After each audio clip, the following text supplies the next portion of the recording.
It is your Classic Metal Show right here on the classicmetalshow.com. Of course, you recognize that music as Armored Saint. And why wouldn't we play some Armored Saint when this guy comes on? The guy that is, he gave them their career, I would say, as well as, as we go on, as well as Megadeth and many other bands. He's the Eddie Trunk of the West Coast.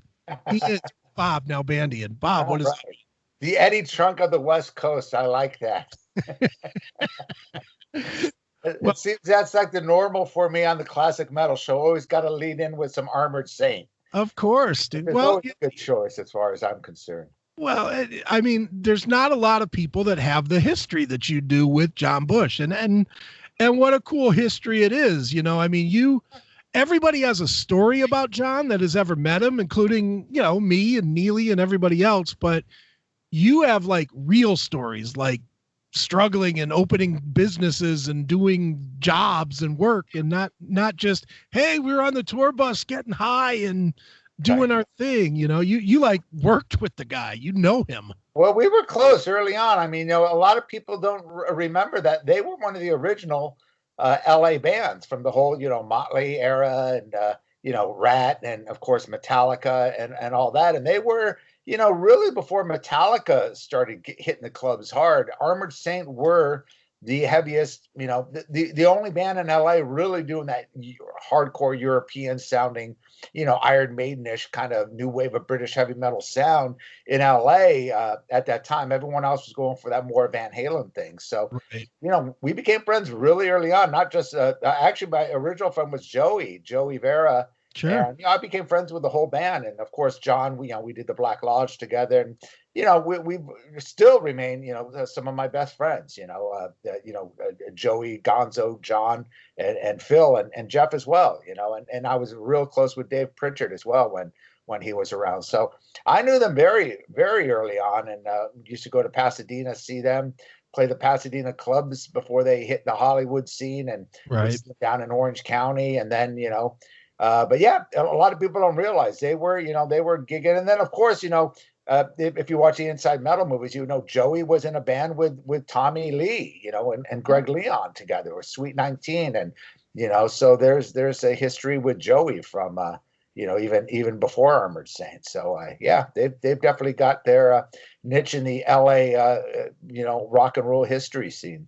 Sure. As do you these days, man, as the documentarian for all of it. I mean, you have, and I'm curious now, there's what, 6, 7 movies that you've done now that are out there. Did you in your wildest dreams see yourself becoming the guy? Because you really have, and part of it is I don't think Sam Dunn is doing a lot of this stuff anymore, or not as much as you, certainly not as much as you are, but you really have become the documentarian for that time that is getting further and further away from us with each passing day. Well, thanks. I appreciate that. I don't know. I mean, obviously, popularity wise and stuff, I'm not to that level, but I, growing up in LA and being a part of that scene very early on and having that history with the bands and being just a passionate fan, it was something I really wanted to do. The Inside Metal titles in particular, when Warren Croyle and Joe Floyd gave me the opportunity to document it and to direct them. There have been others, Eagle Vision. There was a lot of them in England, on the new wave of British heavy metal, and a lot of, the Eagle Vision had their classic albums, which I thought was a great sure. series that they did. And there were a lot of those kind of documentaries that I was a big fan of, and including Sam Dunn and his work. But I didn't feel that it was any of them. I grew up in the LA scene. Here I have the opportunity to do something on that scene and do it, not just breeze over it, but do a real inclusive feature on the whole LA scene, from the thrash to the glam to everything in between, starting with the Van Halen era and the Starwood era, which was barely even talked about, because we're talking all pre-MTV stuff that a lot of people didn't know were the first movie, The Pioneers. So that was a great lead-in to the Inside Metal series. And of course, now, we're doing the Bay Area Godfathers, which we're editing now. And real excited about that one. So yeah, been busy for sure. And Oh, then of course with band versus brand, man, it's been a good couple years. sure. Well, let's talk band versus brand because as I've told you many times, and I watched it again last night, it's the best movie you've done. And I'm not just kissing your ass because you know me well enough to know if I hated it, I would absolutely tell you. But it is, it's a question that we all argue about, and there's no answer to it. What's more important, the band versus the brand? And even after watching it, I still don't think you have a definition, except for I think what you've really done is profiled how important it is now for these guys from 20, 30 years ago to hold on to something that they probably didn't pay enough attention to back when they started. Is that fair? Oh, absolutely. And that's basically what we wanted the people's conclusion to be, is to get some insight about it. And I think I've discussed this on your show before. I kind of laugh about how the world is now, everyone wants the answers. People are too lazy to have their own opinions or own thoughts Sure. about stuff. And we even getting some reviews like, oh well, I never got the answer, it's never quite concrete of what this is about. Is it good or is it bad? And it's like, no, you idiot, make up your own. We're laying it out there. The artists are basically telling you, educating you. Basically what we're saying is, yeah, you should, it is an important aspect of the music industry in this day and age. I mean, it always has been, I think more so now than ever. And if you're not aware of the business end, then you're lost. Whether you think it's good or it's bad, it's there, and it's something you have to deal with. And I think most documentaries these days, like I said, they have this agenda of putting their opinion out there, and I don't like to do that. I like to have the viewers have come up with their own Sure. view on it. And yeah, so that's basically what our goal was, and I think we did it pretty well. I totally agree. And the thing that really stands out in band versus brand is that you're saying people are looking for an answer. I'll answer it for them. There is no answer. There's no tried and true answer for every Megadeth that is able to just remorph itself but continue to be regarded as Megadeth.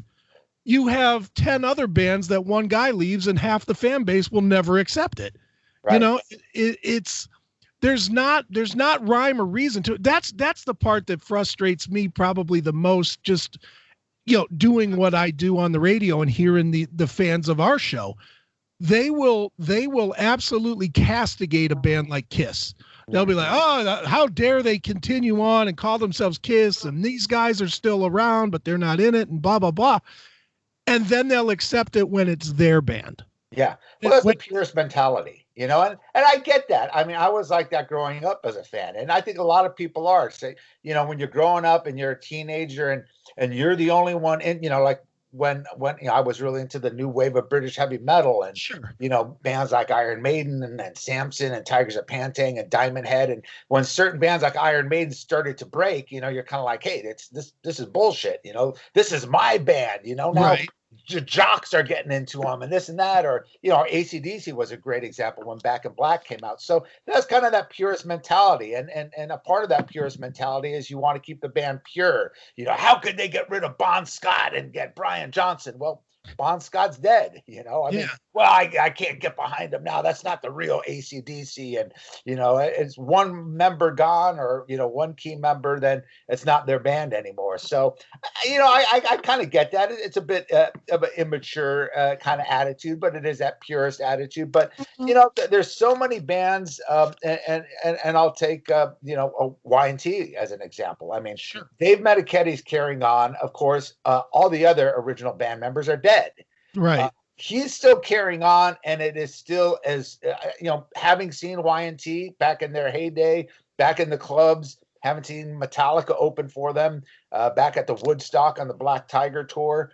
Woodstock's a small club in Anaheim. Sure. And seeing them, throughout the years, they are still just as much Y&T as they've ever been. I mean, I love Phil Kinnemore, I love the whole band, but they're gone. And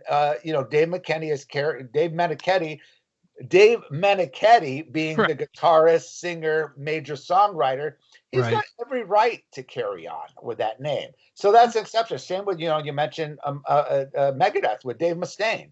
Yeah. He carried on, and he's got David Ellefson. And for a time, Dave wasn't in the band. It was great that he got David back in because it just brought more.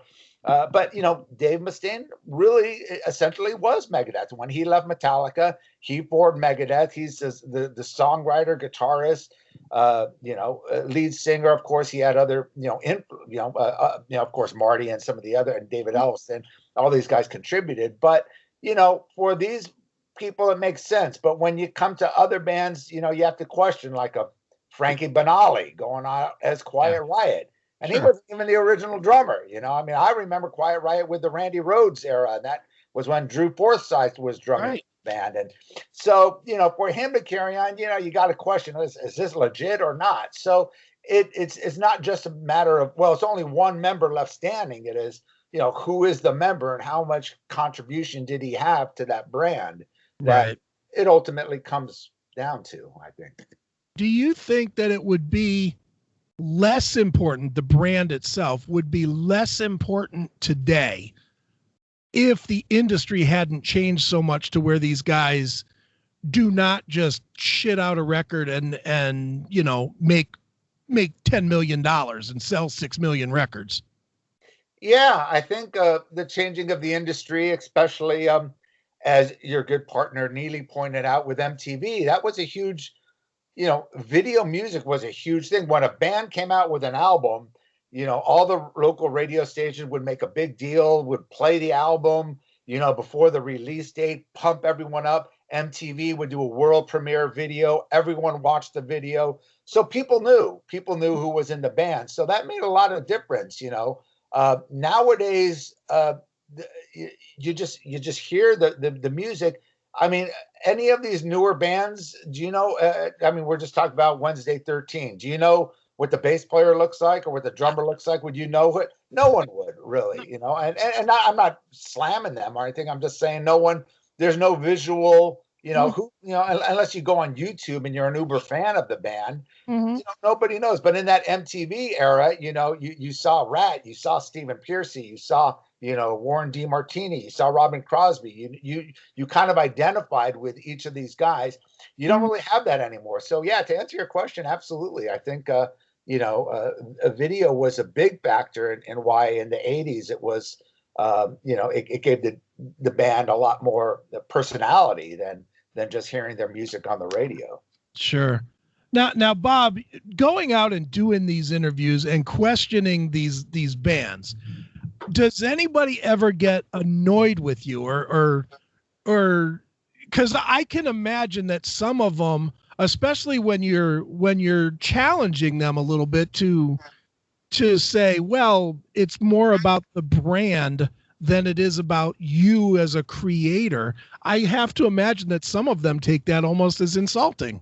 Yeah, and I kind of knew that going in. When I spoke with Brian Pereira, the president of Cleopatra, and I was in his office, and we were actually kind of joking around about branding and some of the 80s bands like Rat, and this was at the time Bobby Blotzer was carrying on with the Rat name, and and we talked about doing this, and I thought, well, this is going to be how am I going to go about it? Because we were talking about mainly the two different versions of Rat and the Queensryche and Great White and LA Guns and all these other and these are 80s bands. They're not even from the 70s, and we're thinking, well, I had to approach it in a way because I know, for one, a lot of these bands are in litigation, so they're not going to want to talk about it, or they're not going to want to tell the truth, or they're just going to want to slam the other band. I know if I was to get say Bobby Blotzer and get Stephen Pearcy, it would just be a shit fest of them talking shit about the other person, which would have been fun to watch. Maybe it would have got a lot more attention. I'm sure, all the blabbermouths of the world would have, talked about it and so-and-so slammed so-and-so, because that seems to be the in thing these days. But, I wanted to go at it as more of a business aspect, because I knew that it was a controversial topic, that people were going to. So I didn't get too many bands that were really involved in that two band thing. Of course, Jack Russell, who I've known, and Sure. was in the Inside Metal series and was a part of it. Great guy, and I know he gave a very honest look at it, not anything slagging the other great white members. Sure. So I took it that approach, and I really wanted to get more people in the business. And it wasn't about getting the name people or getting just the bands that have this issue with having two different bands or having some kind of a branding issue. So we got people like Mike Varney, Adam Parsons, who's a manager, and Brian Brinkerhoff and David Teds. People just in the business that have been in the music industry for many, many years, since the 70s, and grew up on that, and could give a real insight to the fans and to the new musicians out there, putting together a band or getting into this record business today, and how it's changed over the years, and how, you have to, no matter how much you hate or love what's going on in the industry these days, as far as the downloading and the changing of, technology, in a way you have to accept it and deal with it. You could fight it as much as you want. You could be a purist and release stuff on vinyl, which I think is great. A lot of bands are doing, but ultimately, it is what it is, the business, and things change. So you have to kind of have that balance. And I think that's what branding is a big part of it, Sure. Do you think that acceptance in changes of a personnel in a band to keep the brand, do you think that it's a large part of its success or failure has to do with the talent level? And I'll give two examples, or three examples. I'll give two that worked and one that didn't. I would say that Journey, obviously, by getting Arnell in the band, who is a straight up, you take probably the greatest voice in the history of rock and roll, and he's the only other guy that's ever been that close to it that I've ever heard. And you put him in the band, and that worked. And obviously Journey is still selling very large rooms or sheds or whatever in the summer. Same with not as big, but like Todd La Torre in Queensryche. You took another big giant voice and replaced it with somebody that maybe has a stronger voice. So it worked in those cases. But then if you look at Iron Maiden, when Blaze came in, Blaze, not the voice of Bruce Dickinson. And I love Blaze, but he did not fit with either the crunchy sound of Di'Anno or the more higher end sound of Dickinson. So, and it flopped. Sure. And I guess the question is, do you think, especially now that you've interviewed so many of these bands about this topic, do you think that maybe part of the reason that so many of them have trouble continuing on is because they don't go and make the right choices to kind of mimic their own success or mimic their own brand? Well, I think that's a great question, and we get deeply into that in the movie, and the fact that we're saying nowadays when people get a singer, because a singer is the voice of the band, whether he's the main member or not, he's basically the voice of the band. And I think I was discussing with Brian Brinkerhoff about back in the day, bands would take a risk. When Van Halen got Sammy Hagar, he couldn't have been any different. He couldn't have been more different than David Lee Roth. When Sabbath got Dio, he couldn't have been more different than Ozzy. And not only did they sound differently, the whole music changed. Dio was a huge part of the whole writing process, as was Sammy Hagar, as was Brian Johnson, and so as was John Bush when he joined Anthrax. I mean, it was a whole change, and not just the vocal and the sound, but at that point, I think bands could do that creatively because it was about the record sales and about you would get on the radio, you would get the boost. Now, without that, I think artists are just looking for that duplicate singer, that could duplicate the voice perfectly, that could move like the singer, look like him, and sound like him, and we take like Richie Faulkner joining, Priest. I mean, he looks, you look from Adam on stage, you think it's KK Downing, and all the voices that you hear from, the foreigners. I mean, Kelly's a great singer. He sounds just like Lou Gramm. Arnell sounds just like Steve Perry.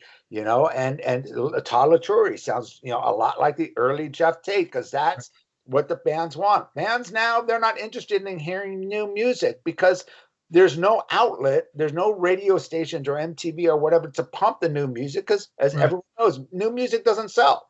So everyone's into the catalog stuff. So it makes sense. And I think the band that really kind of started that and got a lot of flack in the beginning was Judas Priest, when they got Ripper Owens, because he came from a tribute Judas Priest band. I mean, everyone thought, well, they're going to get like this major singer. They could get anyone they want, in the band. Are they going to get a Jeff Tate? Or are they going to get, whoever? And they chose this unknown guy, I guess locally known in Ohio, but who was in a Judas Priest cover band. And, whether it worked or not commercially for them, they got, it was a big story because that was kind of one of the first. Now it's the norm. I mean, people are doing that all the time, so. Yeah, no. And it's funny because you're making me think about throughout history, and I don't think there's ever been a time though where there's a consistency. I mean, for everyone that's worked, for every Van Halen switching from DLR to Sammy Hagar, there's Rainbow switching from Dio to Graham Bonnet, which didn't work for very long. I mean, it made one decent record, but there's just an army of these singers that are out there that have been in big bands now, your Doogie Whites, your Rippers, your Ingray Malmsteen had them all at one point. And isn't it funny though that these guys, even though they weren't able to find success with that quote unquote band, they have been able to profit from being associated with the brand to have long career. I mean, Ripper, I just talked to Ripper yesterday, and Ripper, he's the first one to say, I have everything I have because of my time in Judas Priest. Absolutely. And it's really ironic when you think about that he, on his level, he's all about the brand. He's not considered a member of Judas Priest by the public. He's considered part of the Judas Priest brand. Sure. And it's weird. What's weird is that its perception within the bands or within the musicians is different from the perception from fans. Yeah. That's true. I mean, with someone like Ripper, I mean, you got to be honest about it. I mean, being in a major band, that's gonna boost your your caliber as a singer.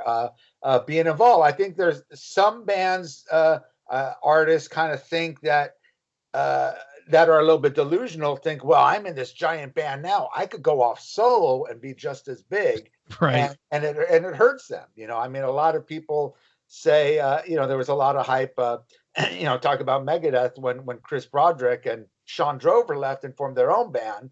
Right. They could carry that Megadeth name, which, they do. People recognize it, but they're not going to be as big, or, it's like, oh yeah, former Megadeth, guys, but they were, unlike someone like a Marty Friedman, who was a lot more involved songwriting, and he took his own destiny, went to Japan, where he always had a huge following, even before Megadeth. Right. In Cacophony with Jason Becker, he was a superstar in Japan. Sure. He was real smart about it. So it's not going to work 100% of the time. And I'm not saying that, Chris Broderick's band isn't working. I mean, I'm sure they're happy doing what they're doing, but they're obviously, they're very underground. They're not at even headlining the venue level yet. So, right. It depends on what you want, and you have to be kind of smart about it. I think a lot of bands, but it will boost your career. I mean, but there are certain, singers like a Jeff Scott Soto or others that have been in so many different bands, and they're more of known as a hired gun. So to speak, and they're happy with that. I mean, they make enough money doing doing different projects. And if, say, Axel Rudy Pell or some is putting out a new record, they know Jeff's available, you know, they give him a call, Sure. or whoever. And you could go that route as well. To make it on your own, to continue the brand, it's harder in this day and age, because it's not, unless you are a major contributor to that band. You know, but it all depends. I mean, you brought up the whole Blaze Bayley thing. I thought Blaze was a great singer too with Wolfsbane, but it's like, he's not Bruce Dickinson. And I think if they change their music to fit his vocal style, Yeah. you know, Paul Di'Anno can't sing Bruce Dickinson shit, you know. You know, when you hear the records they did with Blaze Bayley, it even became more progressive. Steve Harris wrote the songs with like Bruce Dickinson's vocals in mind. Oh, and that's not Blaze. That's not, you know, so I think it was a misfortunate thing with Blaze, because the guy is a great singer, but he's not Bruce Dickinson. And I think they expected him to sound like Bruce Dickinson, because he kind of looked like him. He was the same height. He had that hair, you know. And so, you know, sometimes it doesn't work. It obviously didn't work with Gary Cherone and Van Halen. Right. You got to consider too, that was a shitty record, and you can't put all the blame on Gary Cherone. It was a lazy record. The production wasn't good. The songs weren't good, you know. So a lot of people can say, "Oh, Gary ruined that band." Gary, you know, but it wasn't just Gary. I mean, Gary on his own, he's a great singer. Sure. But, you know, and I thought I thought he did the Sammy Hagar stuff okay. Yeah, but, I saw that tour too. He was good. He was absolutely good. Funky the way he moved on stage. He kind of did his own kind of thing, which I think a lot of the Van Halen fans are like, "What?" You know. Yeah. But, you know, then again, so did Dave Lee Roth. But it worked. You know, Dave was Dave. You know, it kind of worked for them. When you come into a big entity like Van Halen, you're either going to be accepted or you're not. And, you know, I think in that case, he definitely was not accepted. So it depends. You're right. You never know. You know. No doubt, man. Well, Bob, Band versus Brand is out now. Tell people where they can get it, where they can view it, and, you know, where they should get it, I guess. Well, it just came out streaming on Amazon Prime. So if you're a Prime member, you could actually stream it for free. It's out everywhere on DVD. I guess most people do the mail order. You could get on Amazon.com, Walmart, Barnes & Noble, Best Buy. You could go to any of those websites, pick it up. It is going to cable, pay-per-view, and VOD. So video on demand, I believe this week. So if you have a cable provider, it should be available through any of those outlets. Should be coming to Google Play, Xbox, a lot of other streaming outlets. So just look it up and you'll be able to find it. So any way that you find it easiest to stream or, you know, buy the DVD, it's there for you. And so buy it, you cheap fucks. Jesus Christ. Well, dude, this is always good, and I definitely am glad that we did this so that we could give people a non-CMS-y, you know, talk about this, which it's fun that we do the CMS-y stuff, but it's like we start promoting something on the show and then it always ends up with us tailing off into God knows what. So I definitely, and anybody that listens to the show knows I would not kiss Bob's ass of anybody's. I would not. And I think you might give me a handy in the passenger seat. Yeah, I might, but I just listened to that episode today. Now people are going to go, "What? The serious interview? Where the fuck is this going now?" Jeez. What happened? What happened? Well, I will say, in all seriousness, Band versus Brand is by a lot the best of the Nalbandian documentaries that are out there so far that I've seen, and it's just a very strong. It's a very strong documentary that, like we said earlier, doesn't necessarily answer questions, but it should put some thoughts in your own head as to how you perceive music going forward. You agree? I agree.